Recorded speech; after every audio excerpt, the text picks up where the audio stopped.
میاشت ده حضور پاک صلی الله علیه وسلم فرمایي چې په دې کې به په الله باندې ځان بخي چې په هر حالات نو په دې میاشت کې به په الله باندې ځان بخي خامخا و بخي او کنه بخي نو حضور پاک صلی الله علیه وسلم جبرائیل امین چې کوم مقرب فرشته ده هغه خیره کړی ده او رسول الله صلی الله علیه وسلم به امین ویلي نو دونه مقرب فرشته او بیا چې کوم دې د دوه جهان سردار ابي امين نو داخره بسند قبلي نو ځکه الله رب العزت هر مؤمن لا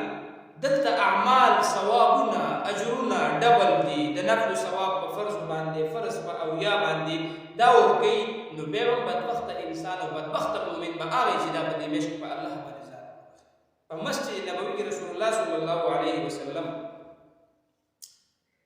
صحابه کرام ناسي او راغلي چې څنګه منبر ته خطو پړم باندې پړوي باندې خپل کې خدا رسول الله صلی الله علیه وسلم وی امين به دوی پړوي ته خپل به وی امين به درې می پړوي ته خپل به وی امين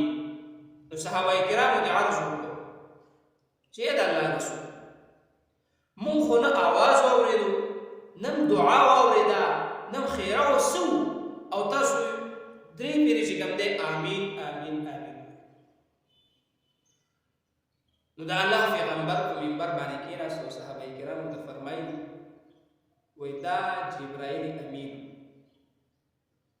او دا هغه درې خیری وکړو ما به امين صحابه کرام ورته وای دا الله پیغمبر مخ وانه دی دا څنګه کوي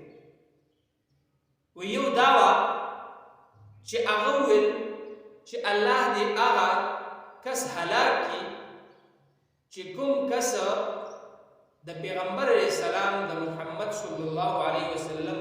نوم یاد شي او دا به صلی الله علیه وسلم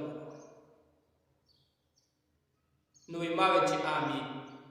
دینه پته ولګي چې درود شریف دا ډېر اهمیت لري او ډېر زیاته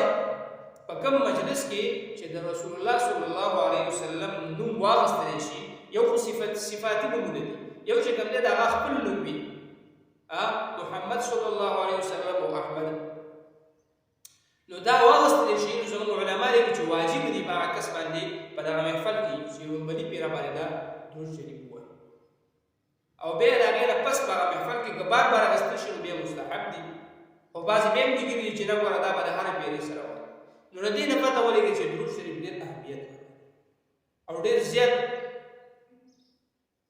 الله رب العزت چې کوم دې کوم انعامات په درود شریف باندې ډېر زیات فضایل چې چرته بل ټیم باندې ان شاء الله په دې تفصیلی خبرو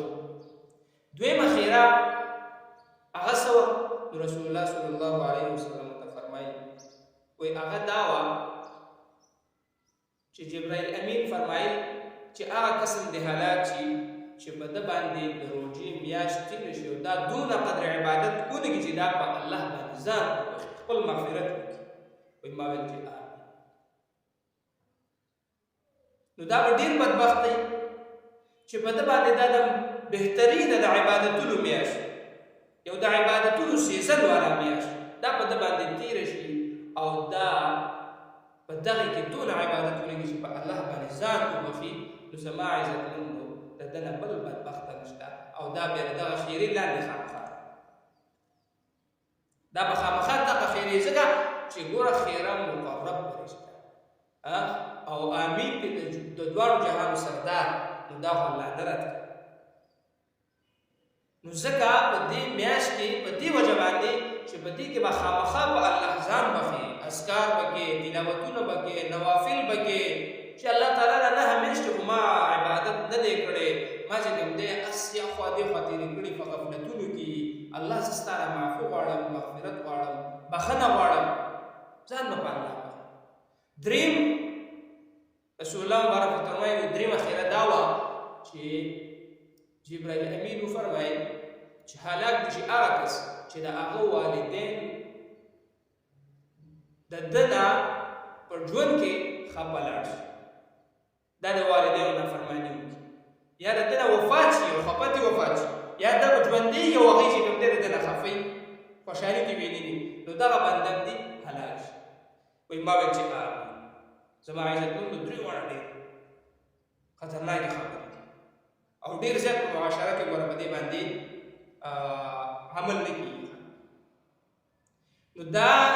دوه خبرې دا دوه چې دي باندې به انشاءالله خبره وکړو خو مین خبره دا ده بخښنې ته اوس تمن د مغفرت چې په الله باندې به ځان بخښي چې په هر حالات نو په الله رب العزت باندې به ځان بخښو عبادت به کوو ورته جاړو به سوال منت به کوو چې الله زه عبادت کوم زه ستا نه بخښنه غواړم زه ستا نه عفو غواړم ما ته معافي وکړه هغه خیر ماله راکړه کوم چې تا په دې میاشت کې د رسول الله صلی الله علیه وسلم د امت لپاره انعام مقرر کړی دی نو انشاءالله تعالی بهترین عبادتونه به کوو د هغې لپاره به چې کوم دی کوشش کوو چې په ورځ زموږ نه ځایه لاړه نه شي شپه زموږ نه ځایه لاړه نه شي د شپې داسې وخت چې هغه موږ په موبایل کې صرف کوو یا چې کوم دی په ګیمونو کې یا په کرکټو کې صرف کوو چې هغه موږ د الله په دین کې صرف کوو او په دنیا کې چې د ورځې چې کوم دی نو الله رب العزت ته موږ